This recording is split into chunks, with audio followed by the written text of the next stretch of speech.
Romanos capítulo 3. Então, a leitura do verso 21 a 31, mais exposição do verso 25 em diante. Mas agora, sem lei, se manifestou a justiça de Deus, testemunhada pela lei e pelos profetas. Justiça de Deus mediante a fé em Jesus Cristo, para todos e sobre todos os que creem, porque não há distinção, pois todos pecaram e carecem da glória de Deus, sendo justificados gratuitamente por sua graça, mediante a redenção que há em Cristo Jesus, a quem Deus propôs no seu sangue como propiciação, mediante a fé, para manifestar a sua justiça, por ter Deus, na sua tolerância, deixado impunes os pecados anteriormente cometidos, tendo em vista a manifestação da sua justiça no tempo presente, para Ele mesmo ser justo e o justificador daquele que tem fé em Jesus. Onde, pois, a jactância foi de todo excluída. Por que lei? Das obras? Não, pelo contrário, pela lei da fé. Concluímos, pois, que o homem é justificado pela fé, independentemente das obras da lei. É porventura Deus somente dos judeus? Não é também dos gentios? Sim, também dos gentios, visto que Deus é um só, o qual justificará por fé o circunciso e, mediante a fé, o incircunciso. Anulamos, pois, a lei pela fé? Não, de maneira nenhuma. Antes, confirmamos a lei. Até aqui a leitura da palavra de Deus. Queridos irmãos, vamos orar pedindo que o nosso Deus nos ajude na compreensão da sua palavra. Pai, pedimos mais uma vez a direção do Teu Espírito Santo no entendimento da Tua revelação escrita. Pedimos não somente que possamos entender racionalmente, logicamente o que está escrito, mas perceber com os olhos do coração. Que o Senhor ilumine os olhos do nosso entendimento espiritual para apreendermos aquilo que o Senhor nos revela. Pedimos, ó Pai, que Tu fales ao nosso coração. Oramos por cada pessoa aqui presente, que nos ouve aqui na igreja e também através da transmissão pela internet, que a todos queiras abençoar através da Tua palavra, dando a cada um de acordo com a necessidade. É o que nós te pedimos em nome de Jesus. Amém. Queridos, nós entramos desde domingo passado na segunda parte da carta aos Romanos, onde o apóstolo Paulo começa a explicar a justificação pela fé. Como vocês se recordam, Paulo escreveu essa carta à igreja de Roma porque ele queria apresentar-se e apresentar o evangelho que ele pregava. O alvo de Paulo era missionário. Já fazia cerca de 12 a 15 anos que ele vinha pregando o evangelho naquela região que fica ao redor da bacia do mar Mediterrâneo. Se você olha no mapa bíblico, você vai ver aquela região toda, que pega a Ásia, pega a parte da Caia, todas as províncias do Império Romano. Durante 12, 15 anos, a gente não tem muita certeza, Paulo plantou igrejas naquela região. E depois de um tempo ele olha para trás e vê que não tem mais campo, porque em todo lugar ele já tinha pregado o evangelho. Ele coloca os olhos ao norte, lá na Espanha, onde Cristo ainda não havia sido anunciado. Só que para ele pregar na Espanha, ele precisava do apoio de uma igreja que estivesse mais ou menos no meio do caminho. E exatamente a igreja de Roma se encaixava nisso aí. Paulo não era conhecido da igreja de Roma, ele não era o fundador da igreja de Roma, embora houvesse na igreja de Roma pessoas que o conheciam. É só dar uma olhadinha no capítulo 16 dessa carta aos Romanos, e lá nós vemos que Paulo cumprimenta e chama por nome mais de 20 pessoas, que provavelmente haviam conhecido Paulo fora de Roma, durante o seu trabalho missionário, e haviam migrado lá para a capital do império, e elas tinham esse conhecimento a respeito de Paulo. Mas a liderança da igreja, a igreja em si, não conhecia o apóstolo Paulo.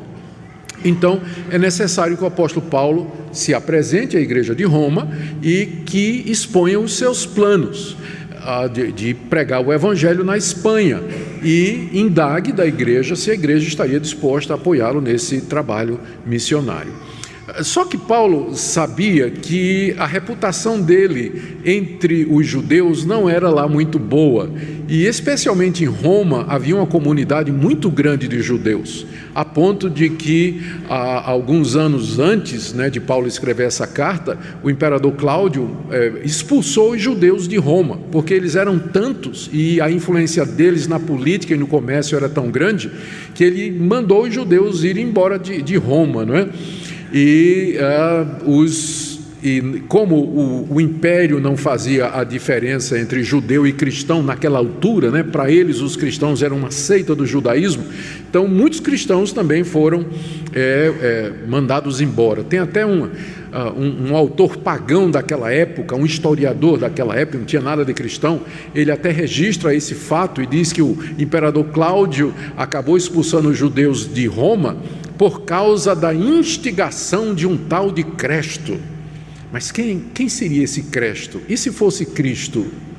O historiador romano, ele não sabia muito bem a distinção. Cristo é uma palavra em aramaico, Então ele citou como Cresto, disse que foi por causa de Cresto que o imperador mandou os judeus embora.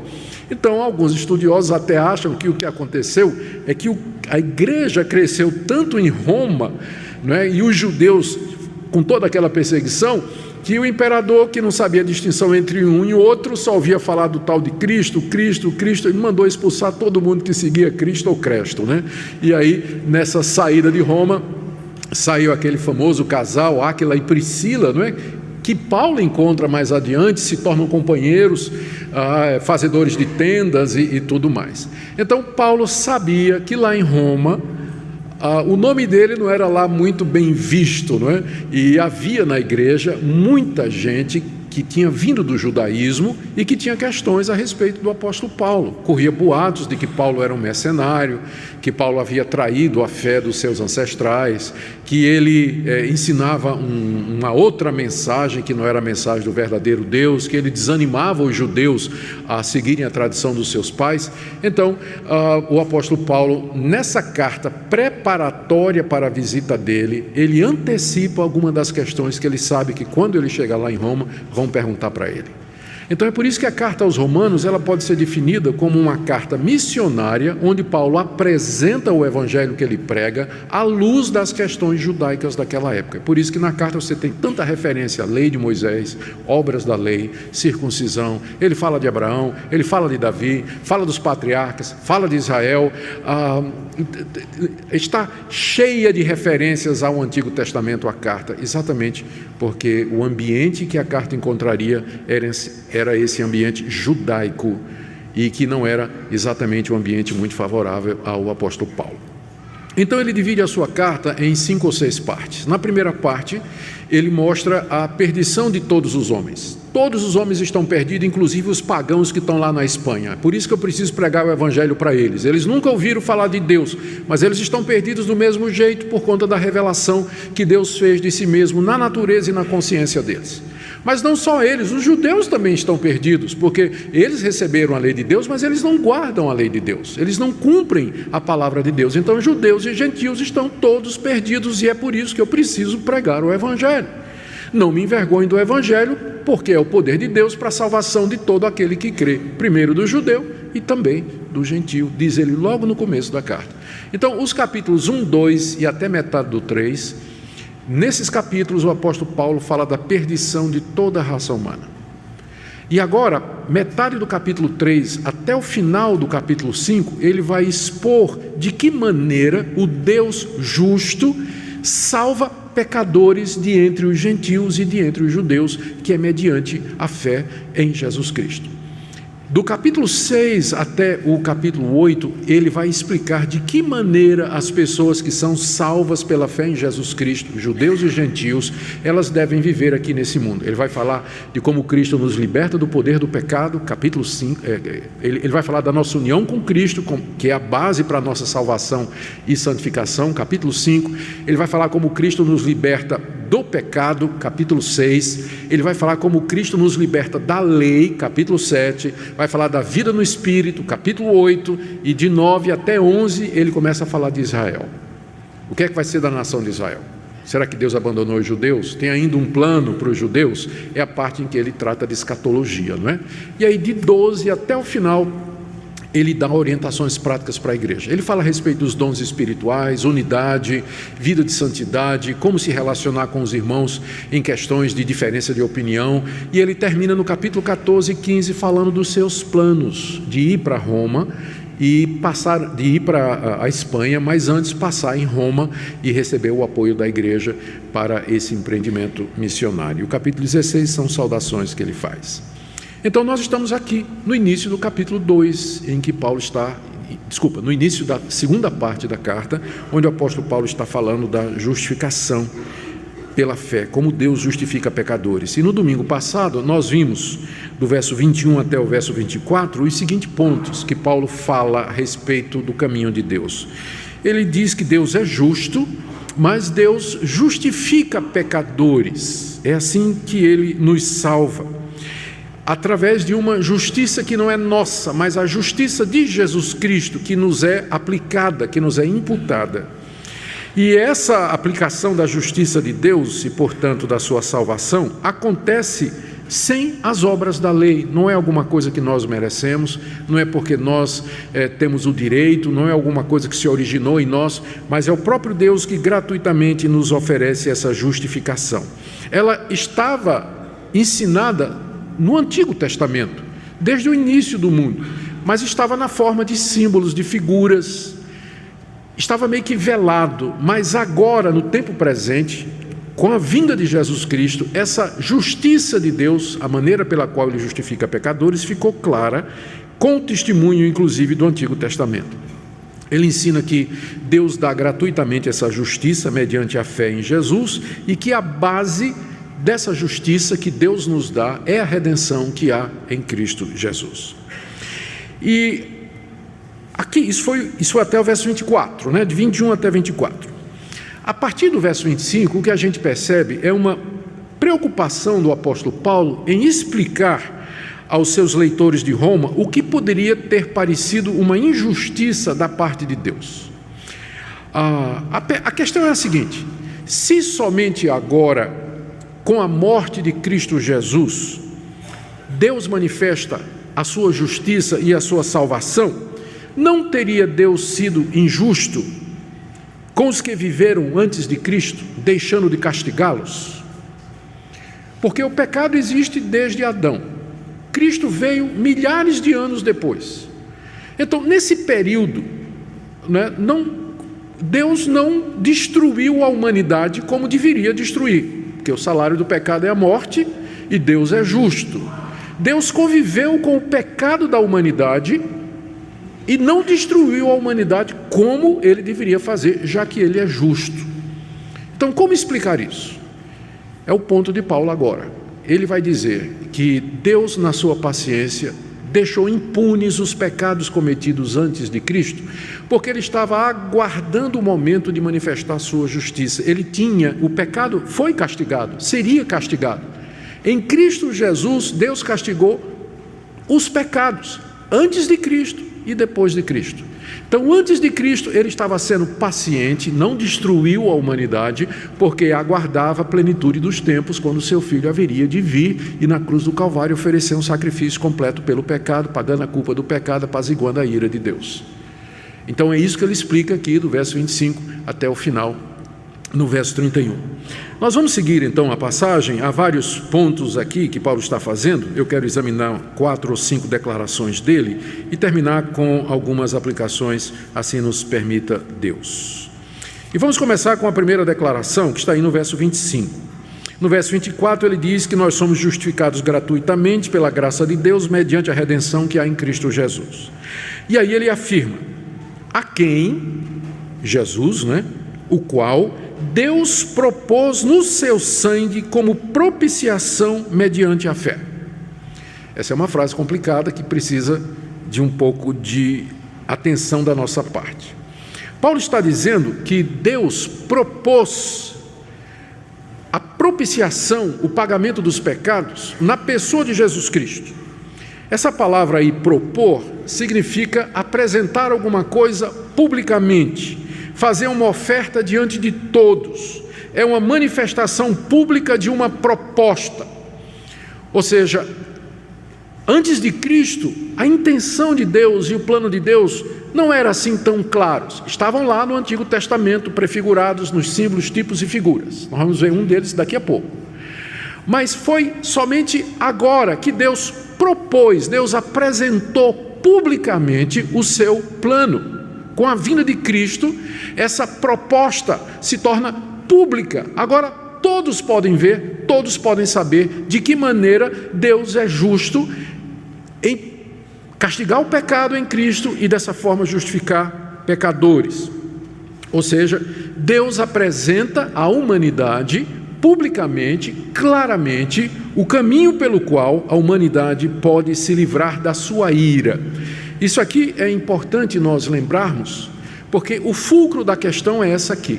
Nos capítulos 1, 2 e metade do capítulo 3, o apóstolo Paulo disse que a humanidade está debaixo da ira de Deus. A ira de Deus é a reação justa de Deus diante do pecado. Todos pecaram. Os judeus pecaram, os gentios pecaram, desde Adão até o dia de hoje, somos todos pecadores, não há exceção nenhuma. A humanidade está debaixo da ira de Deus, ou seja, ela está sujeita a ser castigada por Deus, aqui nesse mundo, com castigos temporais, e na eternidade, com o sofrimento eterno. Com o sofrimento eterno. Então, é essa a situação da humanidade. De que maneira, então, Deus pode aplacar a sua ira? De que maneira nós podemos, ou a ira de Deus pode ser satisfeita? Porque terrível coisa é cair nas mãos do Deus vivo, como diz já a carta aos Hebreus. Então, como é que nós escapamos de um Deus irado, que está irado conosco pelos nossos pecados? O próprio Deus propôs isso. Ele propôs isso, ele veio a público para dizer de que maneira a ira dele, justa, porque somos pecadores, pode ser apaziguada. De que maneira a ira justa dele pode ser apaziguada. Então ele propôs isso. O que ele propôs é aqui, voltando ao verso 25, ele propôs a Jesus Cristo como propiciação. Eu fiquei muito feliz que essa nova versão que está sendo feita da Almeida corrigida, da Almeida atualizada, que é a Bíblia que a gente usa, ela não trocou a palavra propiciação, porque vocês vão ver aí que outras Bíblias, em vez de propiciação, trazem aceitação, a maneira como Deus, pagamento pelo pecado, e tira essa palavrinha que é essencial e tão carregada teologicamente, que é a palavra propiciação. O que Paulo quer dizer com isso? Que a proposta de Deus é Jesus Cristo como propiciação. O que significa propiciação? Literalmente, o que Paulo está falando é que Deus propôs publicamente Jesus Cristo como propiciatório. Propiciatório. O que é o propiciatório? Os leitores do Antigo Testamento vão se lembrar disso aí. O propiciatório era aquela tampa que tinha em cima da arca da aliança. Deus mandou Moisés fazer uma arca e cobrir aquela arca com uma tampa. Essa tampa tinha 1,10 m por 60. 1,10 m por 60. Ela tinha que ser feita de ouro puro, ouro batido. Em cima da tampa, Moisés tinha que colocar 2 querubins de ouro, 2 anjos, batidos em ouro, e voltados um para o outro, com as asas se tocando no meio. E dentro da arca, debaixo da tampa, era para colocar os 10 mandamentos. E aquela arca, ela ficava escondida lá dentro do Santo dos Santos. Ninguém via aquela arca, só quem via era o sumo sacerdote, uma vez por ano, no dia da expiação, que era o dia da propiciação, o Yom Kippur, até hoje os judeus celebram essa data, em que o sumo sacerdote entrava ali, levando o sangue de 2 animais, de um novilho, que era primeiro pelos pecados dele. Ele não podia entrar lá sem primeiro se purificar com o sangue do novilho. E uma vez que ele entrou lá no Santo dos Santos, lá no santuário, na frente da arca, ele derramava o sangue de um carneiro em cima da arca, como pagamento pelo pecado do povo de Deus. Então o nome daquela tampa onde o sangue era derramado, o nome é propiciatório. Era ali que se fazia propiciação ou apaziguamento da ira de Deus. Na hora que o sacerdote estava derramando o sangue daquele carneiro ali sobre a tampa, era como se Deus se aplacasse, a ira de Deus se retirasse, Deus removesse a sua ira do seu povo que tinha pecado contra ele. Por isso que o nome era o dia da propiciação, o dia em que Deus se apaziguava com relação ao seu povo e não considerava o seu povo como inimigo, mas agora podia fazer a paz, porque o pecado havia sido pago por conta daquele sangue. Era aquilo que era chamado de propiciação. E a ideia básica era essa: o propiciatório era o lugar em que a ira de Deus era aplacada com sangue. E é interessante que aquele sangue corria pela tampa que cobria os 10 mandamentos. Os 10 mandamentos, nós já vimos Paulo falando disso aqui no capítulo 3. Os mandamentos foram dados para nos condenar.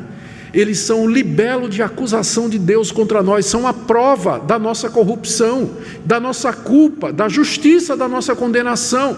Mas agora a lei não podia mais condenar o israelita. Por quê? Porque entre a lei e o israelita estava o propiciatório coberto de sangue. Então ele não era mais atingido pela condenação da lei. O sangue cobria a tampa da arca e a lei não atingia mais a nação, e a nação, portanto, era perdoada e aceita. Paulo nos diz aqui, agora podemos ler, o verso 25 com esse pano de fundo e entender o que é que Paulo está dizendo. Deus propôs no sangue de Jesus, propôs a Cristo, isso quer dizer, no seu sangue, no sangue de Cristo, como propiciação. Então, essa é a figura que Paulo está usando aqui para descrever o que Cristo fez por nós. Ele é a propiciação que Deus publicamente demonstrou e mostrou ao mundo.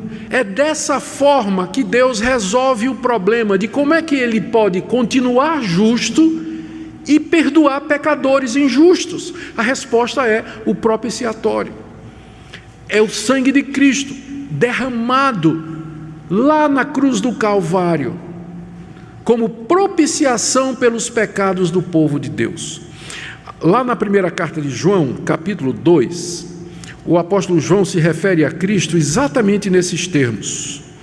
Ele diz assim a respeito de Jesus: filhinhos meus, estas coisas vos escrevo para que não pequeis. Se todavia alguém pecar, temos advogado junto ao Pai, Jesus Cristo justo, e Ele é a propiciação pelos nossos pecados. Veja o capítulo 4, verso 10 dessa mesma carta. Nisso consiste o amor, não em que nós tenhamos amado a Deus, mas em que Ele nos amou e enviou seu Filho como propiciação pelos nossos pecados. Então agora ficou claro o que é que Paulo está dizendo aqui, de que maneira Deus manifesta a sua justiça. Ele propôs publicamente, abertamente, a propiciação dos pecados do seu povo de uma vez para sempre, mediante o sangue do seu Filho. No Antigo Testamento, o propiciatório estava oculto, ele era escondido lá dentro da tenda, fechado por cortina.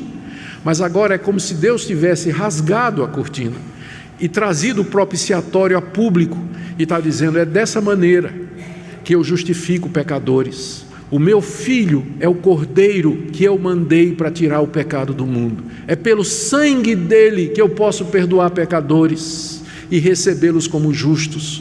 E dessa forma a minha ira é aplacada, porque lá na cruz do Calvário Deus derramou toda a sua ira contra Jesus Cristo. A ira que eu mereço, Deus derramou sobre ele. Por isso lá na cruz, depois de ter bebido até a última gota do cálice da ira de Deus, Cristo satisfez plenamente todas as demandas da justiça de Deus e aplacou a sua ira. Então esse é o primeiro ponto. A propiciação em Cristo Jesus como uma proposta pública de Deus, explicando de que maneira Ele pode ser justo e ao mesmo tempo justificar pecadores. A segunda declaração que eu quero ver com vocês nessa noite está ainda no verso 25, onde Paulo diz que essa propiciação que há em Cristo é recebida mediante a fé. Está bem no meio do versículo 25. Ele diz que isso é mediante a fé. A fé é um instrumento pelo qual aquilo que Cristo fez na cruz, a propiciação que Ele fez, me alcança, porque ela foi feita 2000 anos atrás. Como é que ela me alcança hoje? De que forma eu recebo os benefícios da morte de Cristo na cruz? A resposta é pela fé no seu sangue, pela fé na sua obra. Fé aqui não é alguma coisa que parte de nós, mas é colocada como em oposição a obras. Ou seja, eu recebo isso, esse pagamento que Cristo fez por mim, eu recebo não como um merecimento da minha parte. Já vimos que não há mérito nenhum em nenhum de nós, mas é como uma graça de Deus, uma dádiva de Deus. A fé é simplesmente a mão vazia que se estende para receber esse dom gratuito de Deus, e ela não é nem mérito nosso. Fé em Jesus Cristo não é nem alguma coisa que eu produzo, mas é alguma coisa que o próprio Deus me dá. Não é uma fé vaga e genérica que Deus existe, que vai tudo acabar bem, mas é uma confiança segura no sangue de Cristo derramado na cruz do Calvário pelos meus pecados. É essa a fé que salva. E aqui é importante que nós entendamos isso, porque hoje em dia o conceito de fé está muito ligado a você acreditar que Deus pode fazer milagres. Tenha fé, né? Deus vai fazer um milagre, tenha fé, vai dar tudo certo. O pessoal associa fé com pensamento positivo, a certeza da intervenção miraculosa de Deus em algumas coisas, mas fé aqui é você apreender e você tomar posse disso que Deus está dizendo, que Ele propôs no sangue do seu Filho o pagamento pelos seus pecados, e que Ele lhe perdoa com base nisso, e crer nisso é a maior de todas as bênçãos que alguma pessoa pode ter aqui nessa vida. A certeza plena de que seus pecados foram propiciados, foram pagos completamente na cruz, mediante o sangue de Jesus Cristo. Então, é mediante a fé. Terceira coisa que Paulo diz, que está ainda no verso 25, ele diz que a razão para Deus ter feito isso, ter apresentado Jesus Cristo publicamente, foi a sua tolerância. Veja como ele diz aqui no verso 25, eu vou ler na versão que eu uso, né? Ele diz que Deus propôs a Cristo, na verdade no seu sangue, como propiciação mediante a fé, para manifestar a sua justiça. Agora veja essa frase intrigante no final do verso 25: por ter Deus na sua tolerância deixado impunes os pecados anteriormente cometidos. O que é que isso não significa? Isso não significa que ninguém foi para o inferno antes de Cristo. Isso não significa que Deus não castigou ninguém antes de Cristo por conta dos pecados. Significa simplesmente o seguinte, que apesar de todos os pecados cometidos desde Adão até Cristo, Deus podia ter dito assim: a humanidade não tem jeito. Eles me provocam todo dia com seus pecados, com seus ídolos, com suas imoralidades, com suas abomináveis práticas. Então eu vou deixá-los entregue à sua própria sorte, que vão todos para o inferno. Deus podia ter feito isso, mas Ele não fez. Então Ele foi paciente, Ele tolerou. Ele podia ter dito, sabe como é que às vezes tem uma pessoa que você tenta fazer o bem para aquela pessoa, ajudar aquela pessoa, e você só recebe patada, né? Só recebe patada de volta, né? A pessoa critica, fala mal, é ingrato, até que um dia você diz assim: quer saber de uma coisa? Não dá mais não. E você deixa a pessoa para lá. Deus podia ter feito isso com a humanidade, mas não. Ele, na sua paciência, Ele tolerou os pecados da humanidade e não recuou do plano dele de mandar salvação para o mundo. Então a vinda de Cristo ao mundo como propiciação pelos pecados é porque Deus não perdeu a paciência. Porque se ele tivesse perdido, ele não tinha mandado seu Filho Jesus Cristo. O que para nós é um encorajamento, porque ele tomou a iniciativa. Ele veio ao nosso encontro, apesar de que nós não merecíamos. Mas ele propôs, ele mesmo se apresentou e disse: eu tenho a solução, apesar do que vocês são, apesar do que vocês fizeram, de como a humanidade me rejeitou, não somente os gentios, mas os judeus, mas aqui eis o Cordeiro de Deus que tira o pecado do mundo. Então, na sua tolerância, na sua paciência, Deus deixou impunes os pecados cometidos, impunes no sentido de que ele não levou esses pecados em consideração a ponto de dizer assim: eu desisto da raça humana.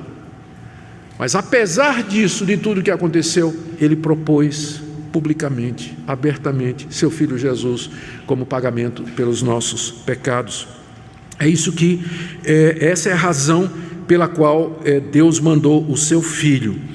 E essa é a razão porque que ele deixou, impunes, no sentido, alguém poderia até dizer o seguinte: mas como é que Deus, a gente sabe que o sangue dos animais que eram sacrificados lá no templo em prol dos pecadores, eles não têm o poder de perdoar pecados. Então, com base em que Deus perdoava pecados no Antigo Testamento, já que sangue de animal não paga pecado? A resposta é que Deus já tinha preparado um sacrifício real pelos pecados, o sacrifício do seu próprio Filho, em que ele assume o lugar do pecador, recebe a ira de Deus e quita a justiça de Deus completamente.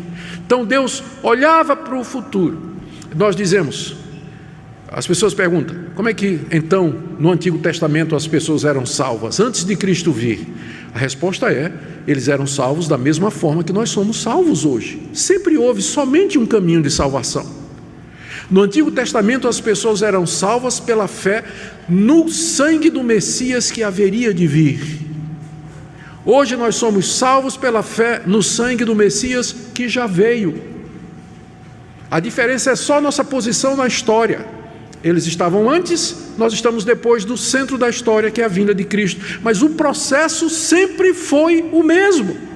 O israelita fiel no Antigo Testamento, ele olhava com esperança para a expectativa messiânica. Ele sabia que aqueles animais ali, cujo sangue era derramado, eram apenas uma figura daquilo que Isaías descreve no capítulo 53. O servo sofredor, o Filho de Deus, o Messias ungido, sofrendo e pagando o pecado da nação. Então ele olhava pela fé no cumprimento das promessas de Deus. Hoje nós olhamos para trás e vemos que a promessa já foi cumprida e nos ligamos a Cristo pela fé. Eles se ligavam a Cristo pela fé antes, nós nos ligamos a Cristo pela fé. Eles olhavam para frente, a gente olha para trás. Mas é a mesma coisa, sempre foi. A propiciação sempre foi mediante o sangue de Jesus. Agora deixe-me ir rapidamente para a quarta declaração de Paulo, e aqui nós já nos movemos do verso 35 para o verso 26. Ele diz no verso 25 que Deus fez isso para manifestar a sua justiça, está vendo aí? E no verso 26 ele repete, para que a gente não perca a linha de pensamento, tendo em vista a manifestação da sua justiça no tempo presente. Por que Deus precisava manifestar a sua justiça? Por que ele precisava se justificar? Nós já dissemos, poderia dar a impressão de que ele era injusto. Primeiro, porque ele não puniu, não desistiu da raça humana no Antigo Testamento, e também porque agora ele vem com um plano para perdoar pecadores culpados. Como é que esse Deus, ele parece que às vezes é leniente demais, e às vezes parece que ele é severo demais? Como é que é isso? Então, para que Deus manifestasse a sua justiça, para que ele mostrasse que ele é justo, que ele é coerente, então ele propôs Jesus Cristo publicamente como sendo o caminho da salvação. E na cruz de Cristo você tem a resposta para essa pergunta: como é que Deus pode ser justo e ao mesmo tempo perdoar pecadores culpados, perdoar pessoas injustas? E a resposta é essa aqui: que Deus na cruz castiga o pecado, toma a justiça de Cristo, a obra que ele fez, o mérito, o crédito que ele obteve na cruz, e gratuitamente aplica ao pecador.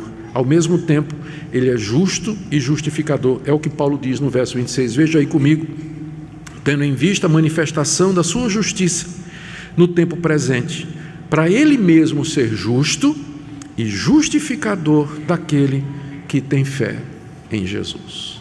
Aqui Paulo termina a exposição da justificação pela fé. Aqui ele, nos versos que nós já vimos, ele mostra esse plano maravilhoso, concebido por Deus na eternidade e manifestado há 2000 anos atrás com a vinda do seu Filho Jesus Cristo, quando ele realiza aquela obra de redenção que começa com a encarnação, os 30 anos vividos como um de nós aqui, rejeitado pelos seus, sofre e morre na cruz, é sepultado, durante 3 dias permanece debaixo do domínio da morte e rompe vitorioso ao 3º dia, no domingo de manhã, e sobe aos céus, onde está agora assentado à direita de Deus e tem o poder de interceder e salvar os pecadores que nele creem. Esse é o Evangelho. É dessa forma que Deus é justo, é dessa forma que Ele justifica pecadores, é dessa forma que nós somos salvos. E de tudo isso, algumas conclusões podem ser tiradas, é o que Paulo faz em seguida, do verso 27 até o verso 31. Ele faz 3 conclusões aqui, na verdade 4. A primeira conclusão, está no verso 27, é que não resta, portanto, à luz desse plano de Deus, espaço para a jactância humana. Ele pergunta no verso 27, onde está a jactância? Foi de todo excluída. Por que lei das obras? Não, pelo contrário, pela lei da fé. Então, primeira conclusão de tudo isso, não há espaço, não há lugar, não faz sentido a jactância em nenhum de nós. Eu fico pensando no Paulo. Provavelmente tinha em mente aqui o judeu se jactava, né? Se gloriava, ele contava vantagem, porque ele era filho de Abraão, tinha sido circuncidado, recebeu a lei de Deus, recebeu o culto, a aliança, as promessas, o Messias veio do judaísmo, então o judeu queria contar vantagem e se gloriar. Paulo diz, não tem espaço nenhum agora para qualquer vanglória, você não pode se gloriar de nada, e se você não pode, o gentil muito menos. Ninguém pode contar nenhuma vantagem agora diante de Deus. Por quê? Porque o sistema da salvação que foi engendrado por Deus, ele exclui toda a glória humana. Nesse sistema de salvação, a salvação é de Deus do começo ao fim. Ele é quem propôs Jesus Cristo. Ele é quem mandou o seu Filho. Ele é que aceitou o que o seu Filho fez na cruz. Ele é que ressuscitou seu Filho dentre os mortos. Ele é quem nos chama pelo Evangelho. Ele é quem nos converte pelo Espírito Santo. Ele é quem nos sustenta até o fim. É Ele que vai nos glorificar. A salvação, do começo ao fim, é obra de Deus. Portanto, não tem lugar para a glória humana. Não tem lugar. Trazendo em termos práticos, o povo que deveria ser o povo mais humilde do mundo é o cristão. A ponto da gente poder dizer que um cristão arrogante é uma contradição em termos. Ou ele é cristão, ou ele é arrogante. Mas ele não pode ser as duas coisas. Porque ele sabe que é pela graça, que foi pela misericórdia de Deus, não é mérito nenhum. E se uma pessoa é salva de favor, não é? Pela graça e misericórdia de Deus, ela vai ter compaixão dos outros. Quando olhar para os outros que caíram, para os pecados dos outros, para os erros dos outros, ela vai olhar com compaixão, porque ela mesma sabe que ela é uma pecadora e que foi alcançada pela glória de Deus, pela graça de Deus, ela foi perdoada. Então ela tem que estender o mesmo perdão para outros. Então a base do perdão, da reconciliação, do convívio na igreja é exatamente a doutrina da justificação pela fé, pela graça de Deus. Agora, se fosse por mérito, se fosse por obras, então não existiria igreja, porque a gente sabe que bicudos, né? 2 bicudos não se bica, né? Então, se a igreja fosse cheia de gente assim, né? Eu sou espiritual, eu mereço, eu fiz isso, fiz aquilo, eis aqui as minhas realizações, porque eu tenho isso, porque eu tenho aquilo outro, a briga ia comer solta. A gente sabe como funciona isso, né? Que é a arrogância, e é a jactância, e é a autojustiça que provoca brigas e mais brigas entre as pessoas. Mas a justiça de Deus pela fé pergunta, onde está a jactância? A resposta é, foi excluída. Que ela seja excluída da minha vida e da sua, nós que entendemos que a justificação é de fato pela fé. A segunda conclusão de Paulo é no verso 28. Concluímos, pois, que o homem é justificado pela fé independentemente das obras da lei. Ou seja, o homem é feito justo diante de Deus mediante a fé em Jesus Cristo e não pela realização de obras que são determinadas e mandadas pela lei de Moisés ou qualquer outra lei, qualquer outro código. Em outras palavras, não é por mérito. Quando nós compreendemos isso, a nossa visão fica mais clara com relação a entendermos a diferença crucial entre o cristianismo bíblico e outras religiões, ou outras manifestações religiosas dentro do cristianismo. O cristianismo bíblico, na sua essência, ele ensina a graça de Deus mediante Jesus Cristo. Esse foi o ponto que foi descoberto na Reforma Protestante: somente a graça, somente Cristo, somente a fé, somente a palavra e tudo para a glória de Deus. E é nesse sentido que nós somos diferentes de outras linhas de cristianismo. As pessoas perguntam, sim, mas, por exemplo, e o catolicismo romano? Não são cristãos como nós? Eu diria o seguinte: se um católico romano ele acreditar em Cristo e em Cristo somente como sua justiça, como propiciação pelos seus pecados, se a sua única esperança é a obra completa de Cristo Jesus na cruz, ele é meu irmão. Mas aí ele não é católico, porque não é isso que a Igreja Católica ensina.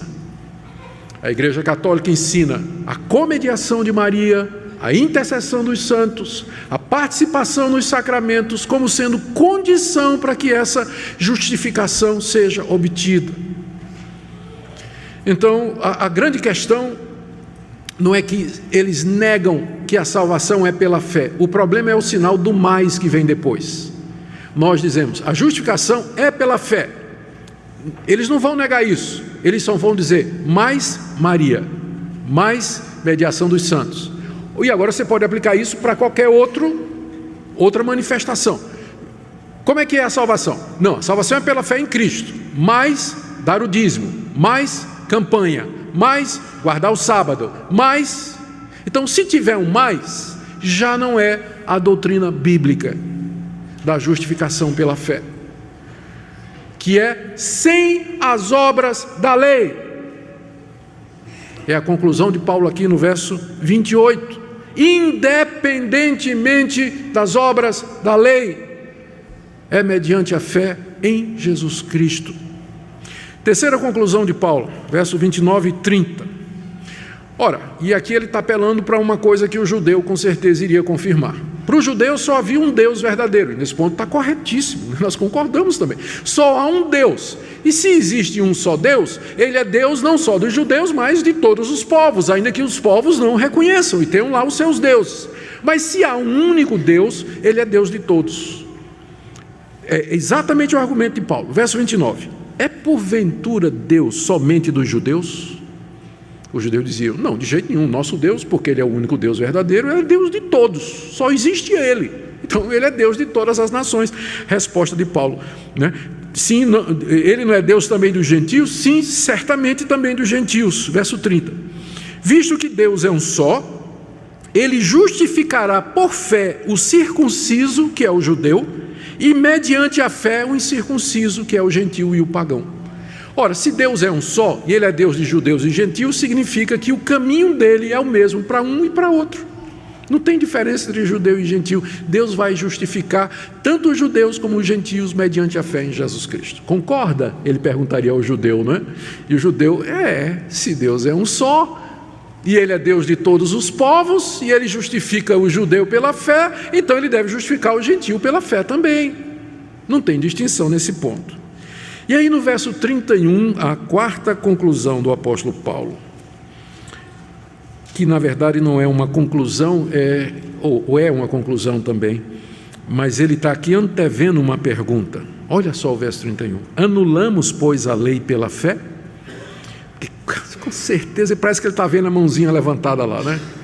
Paulo, você acabou de dizer que nós somos salvos independentemente das obras da lei. Então você quer dizer que o evangelho, a justificação pela fé, anula a lei? A lei não tem mais papel na vida do crente? Os 10 mandamentos, para que servem os 10 mandamentos agora? Se não salva, tanto faz se eu guardo ou se não guardo. E agora, anulou a lei? Resposta de Paulo: de jeito nenhum. Antes, nós confirmamos a lei. Como confirma a lei? Como a justiça pela fé confirma a lei? Olha, é muito simples. Lutero, talvez foi quem melhor explicou isso, com uma frasezinha com duas expressões muito descritivas. Ele disse assim: a lei nos manda a Cristo para justificação, e Cristo nos manda de volta a lei para a santificação. Uma pessoa que foi salva pela graça e não pelas obras da lei, se aproxima de Deus e pergunta: meu Salvador, me salvaste merecidamente, que posso fazer para agradar-te? Resposta de Deus: não terás outros deuses diante de mim, não farás para ti imagem de escultura, não tomarás o meu nome em vão, respeita pai e mãe, não mente, não adultera, não cobiça nada do teu próximo, não tira a vida do teu próximo. Ou seja, a lei me leva a Cristo, porque ela diz assim: você é um pecador, corra porque eu vou lhe pegar. Corra para Cristo, porque debaixo de mim você está condenado. Os 10 mandamentos gritam isso, que nós somos pecadores miseráveis e passíveis de condenação. E nós fugimos da lei e nos abrigamos nos braços de Jesus. Jesus nos recebe e diz: bem-vindo. Agora você vai voltar. Só que você vai voltar como perdoado e justificado, porque eu cumpri toda a lei, e você agora vai seguir a lei como norma de gratidão. É assim que a lei é confirmada pelo Evangelho, ela é a nossa norma de gratidão. Você foi justificado pela fé, mediante a graça, sem obras da lei. Quer saber agora como é que você vai viver? Não terás outros deuses diante de mim, não farás para ti imagem de escultura, não adultere, não roube, não faça nada disso. É assim que você vai agradar a Deus. A lei não é nosso caminho de salvação, mas é nossa norma de gratidão. Como é que eu agradeço o que Deus fez por mim? Nas outras religiões, você guarda a lei para ser salvo. No cristianismo, primeiro eu sou salvo, e depois eu vou guardar a lei como expressão da minha gratidão. Então é nesse sentido que o Evangelho, ele não anula a lei, ele confirma a necessidade da lei. A lei continua dizendo: você é um pecador, Augustus, você é um pecador, você errou aqui, você errou aqui, corra para o sangue do Cordeiro, arrependa-se, mude, confesse, entregue-se a Deus, clame pelo sangue de Jesus. Então a lei permanece como sendo expressão da vontade santa de Deus e a norma pela qual eu vou guiar a minha vida. Anulamos a lei? Não, pelo contrário, confirmamos a lei. Eu quero terminar aqui com 2 conclusões. A primeira delas, aliás, todas as duas já foram tocadas aqui, estou fechando apenas. Eu acho que ficou claro dessa exposição inicial de Paulo. Ele vai continuar falando da justificação pela fé no capítulo 4, nós veremos isso mais adiante. Mas ficou claro o que é que Paulo está dizendo, e a Bíblia toda, que a redenção do pecador, do começo ao fim, é obra de Deus. É Ele quem propôs esse plano maravilhoso, não foi iniciativa humana. Ele que proveu o sacrifício necessário para aplacar a sua ira. E, portanto, o que o Evangelho nos ensina é que esse Deus vem a nós. Ele vem a nós. Ele vem ao nosso encalço. Ele nos procura. Por isso, ânimo, meu irmão. Ele te chama. Ele te chama nessa noite, Ele vem até você, e Ele chama você, e diz: entenda a sua situação, seu pecado, sua culpa e sua miséria, olhe para a cruz, para a propiciação, o sangue do meu filho, creia, arrependa-se dos seus pecados e deposite sua confiança somente em mim. Ânimo, irmão, Ele chama você nessa noite, no Evangelho, a que você se arrependa, e que você venha a Cristo Jesus para pleno perdão. Segunda conclusão e aplicação.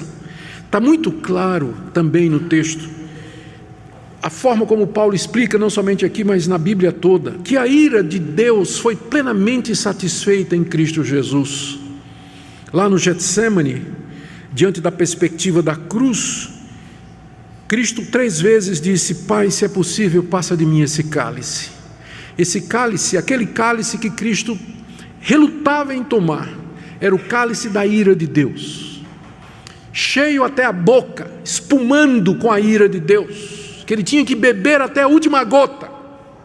E diante daquela expectativa, ele dizia, pensando no sofrimento, na dor, na angústia de ser alvo da ira plena de um Deus justo e irado, ele diz, se é possível, passa de mim esse cálice. Mas no final ele diz, não seja feita a minha vontade, mas a tua. E na cruz do Calvário, na verdade, não foi vinagre com fel que ele bebeu, mas ele bebeu até a última gota do cálice da ira de Deus. E quando terminou, ele gritou, Deus meu, por que me desamparaste?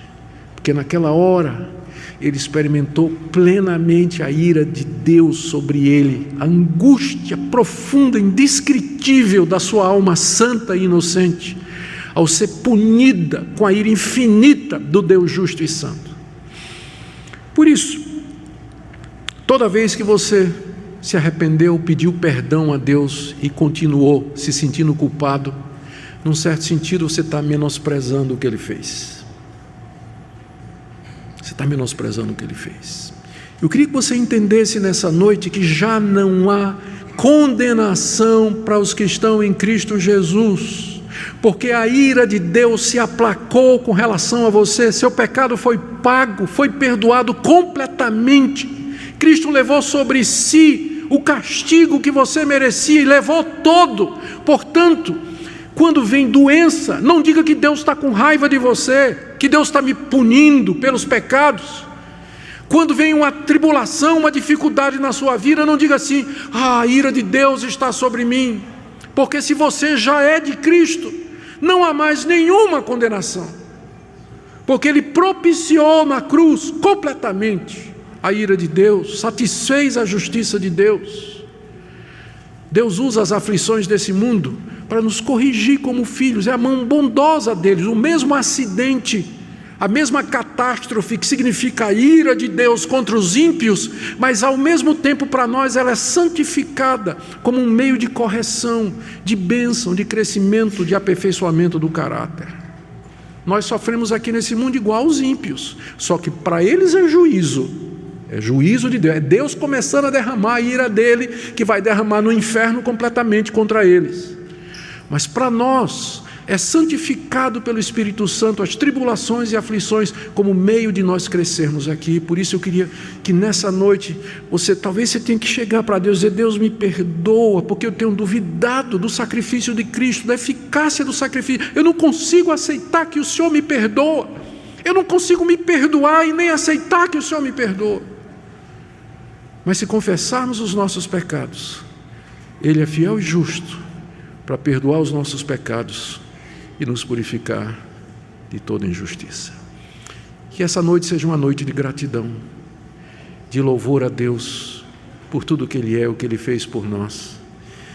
Há um hino em inglês que diz, escrito por Charles Wesley, se 1000 línguas eu tivesse para adorar e agradecer a Deus o que Ele fez por mim. É o desejo do nosso coração. Se nós tivéssemos essa capacidade para louvar a Deus pelo que Ele fez por nós. A Ele toda a honra e toda a glória. Oremos. Ó Senhor, nós te bendizemos porque o Senhor propôs Jesus Cristo, no sangue dele, a propiciação pelos nossos pecados, mediante a fé, como demonstração da tua justiça, por conta da tua paciência, em que o Senhor não puniu os pecados anteriormente cometidos, mas agora tu mostras como pode ser justo e justificador daquele que tem fé em Jesus. Senhor, se há alguém aqui nessa noite que ainda não compreendeu o Evangelho, nós pedimos que teu Espírito Santo abra o seu coração. E nós que já cremos, perdoa quando duvidamos, perdoa quando não temos a alegria da redenção, perdoa quando nós nos sentimos lançados fora da tua presença, quando o Senhor nos diz que já não há culpa ou condenação sobre nós. Ajuda aquele que nessa noite luta com sua consciência, ajuda aqueles que nessa noite lutam dizendo: será que Deus me aceita? Que nessa noite o teu amor seja estendido a todos aqui presentes, na mediação de Jesus, por quem nós oramos. Amém.